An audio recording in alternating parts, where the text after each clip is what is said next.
Bonjour à tous, alors je viens avec vous pour ce nouveau chapitre, les impacts des activités humaines sur les écosystèmes. Alors, on va commencer par un Geniali, donc il va y en avoir deux activités. Alors, donc start, hop, donc activité 1, on va travailler sur la notion d'écosystème. Donc, en forêt, il est rare de pouvoir observer directement les animaux, cependant des indices révèlent l'existence de ces êtres vivants et leur habitude. Pour l'activité numéro 1, vous allez devoir me réaliser un schéma d'un écosystème forestier et plus exactement des relations trophiques, ça veut dire des relations alimentaires des différents êtres vivants. Donc vous connaissez normalement le terme chaîne alimentaire, c'est ce que vous allez devoir réaliser, la chaîne alimentaire, mais qui n'est pas sous forme rectiligne, donc on appelle ça un réseau alimentaire. Donc qui est mangé par qui, vous allez devoir me l'indiquer sous forme d'un schéma. Pour cela, je vous indique le schéma qui est juste ici. Vous avez des espèces, chênes, campagnols, chenilles, chouettes, renards, mésanges, lombriques, que vous allez devoir me mettre dans les différentes cases.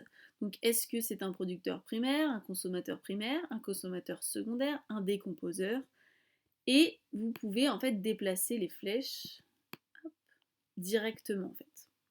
Pour savoir déjà ce que c'est qu'un producteur primaire, ce que c'est qu'un décomposeur, et si le campagnol ou pas en est un, vous retournez sur cette petite icône, vous cliquez sur ressources des commentaires, et vous allez avoir toutes les informations. Donc vous voyez, vous avez plein d'animaux. Là, vous avez un terrier de campagnol. Il nous indique à l'entrée, on peut retrouver des restes de glands mangés. Alors, nous, on va peut-être aller chercher du côté du réseau alimentaire. Donc là, on voit qu'un producteur primaire, déjà, c'est un organisme végétal. On voit qu'un consommateur primaire, c'est un organisme phytophage, et qu'un consommateur secondaire, c'est un organisme zoophage.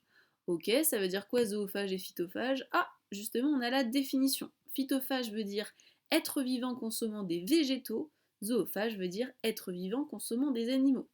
Donc déjà, rien qu'en sachant ce que ça consomme, donc si ça consomme uniquement des végétaux, on est d'accord, c'est donc un phytophage. Si ça consomme uniquement des animaux, c'est ce qu'on appelle un zoophage. D'ailleurs, c'est pas forcément uniquement des animaux, ça peut être aliments et plantes. Hop. Donc, pelote de rejection de chouette-hulotte.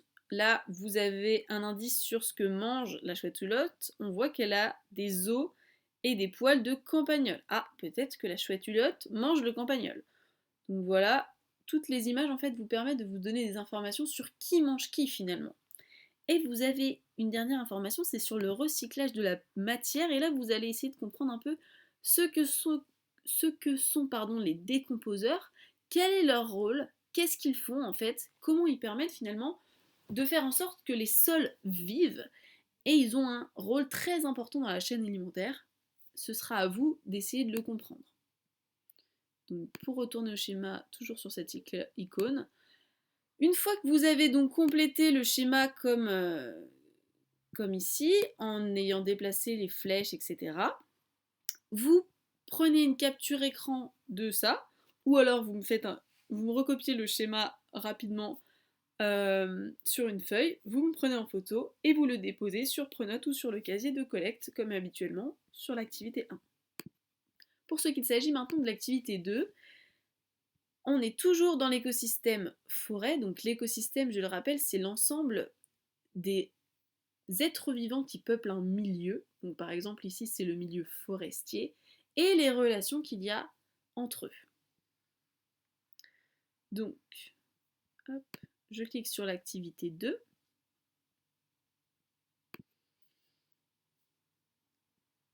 Activité 2, là vous allez essayer de comprendre quelles sont les relations entre les êtres vivants, donc il y aura plusieurs relations.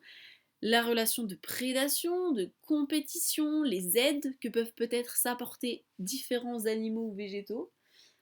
Ce sera à vous de m'indiquer dans un tableau, donc là il y a une aide pour construire votre tableau, toutes les interactions qui existent entre les différentes espèces que vous trouverez dans vos ressources documentaires. Donc, dans vos ressources documentaires, vous avez plein d'espèces, par exemple l'écureuil. Si vous cliquez dessus, vous allez voir quelle est l'interaction.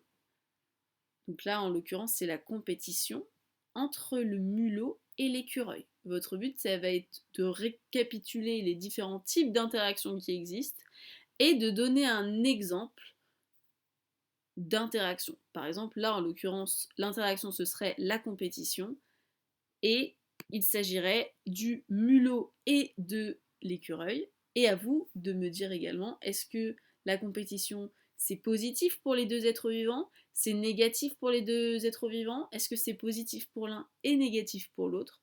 Tout doit être présent dans votre tableau. Une fois que vous avez fini votre tableau, comme d'habitude, vous le déposez sur Pronote ou sur le casier de collecte également. Et on passera à l'activité 3. Mais ça, je vous en dirai plus lors de la prochaine vidéo. Voilà, j'espère que vous avez compris et n'hésitez pas, si vous avez des questions comme d'habitude, à me les poser sur Pronote. Au revoir!